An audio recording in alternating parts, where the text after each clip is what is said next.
Kuya Rab na pasugod kila Dara kahit gabi na. Pero bago po yan pakisuportahan po natin ang ama ng Kalingap na si Val Santos Matubang at Kalingap Rab pati na ang viewers at Rexioners, maraming salamat po.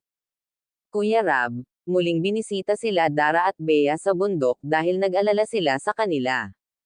Naabutan nila ito si Dara na nag-extra na gumagawa ng walis tingting pangbenta ng kanyang lola. Ito daw ang ginagawa nila noon bago pa sila nakilala ng Team Kalingap. Ito daw ang diskarte na ginagawa nila ang paggawa ng walis tingting at pagluluto ng merienda para magkaroon sila ng pera para sa pangbaon sa eskwela at pambili sa kanilang pangangailangan nila araw-araw. Sobra talaga bait at sipag ito ni Dara. Ipinagluto pa ni Dara sila Kuya Rab at ang kasama nila ito ng merienda para may meriendahin sila. Dara nag-iigib pa rin ng tubig kahit ito ay madilim na dahil nakalimutan daw niya nag-igib dahil sa dami niya ginawa, kaya minabuti ni Kuya Rab at ang mga kasama nila na samahan si Dara at tulungan sa pagbuhat ng tubig. Sobrang hirap talaga dahil bukod sa nakakatakot ang madaanan ay sobrang dilim na. Kahit gabi na pinagpatuloy pa rin ito nila Kuya Rab para madala lang ang mga nagbigay ng tulong financial para sa magkapatid na si Dara at Bea.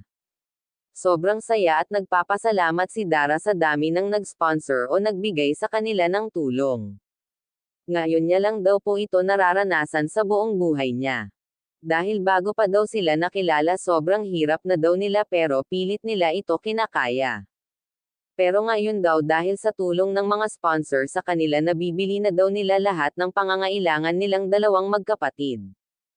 Hindi na rin daw magugutom ang kanyang kapatid na si Dara dati daw kasi natutulog na lang sila na walang laman ang kanilang tiyan dahil wala silang pambili ng pagkain. Kaya sobrang thankful sila sa mga lahat ng tumulong o nag-sponsor sa kanilang dalawang magkapatid. Pinakilala din ito ni Kuya Rab si Dara at Bea kay Kuya Nico na bago nilang ka-membro sa team. Salamat po sa mga lahat ng tumulong kila Dara at Bea lalong-lalo na kila Kuya Rab. Salamat din sa Team Kalingap sa patuloy na pagbisita sa magkapatid na si Dara at Bea.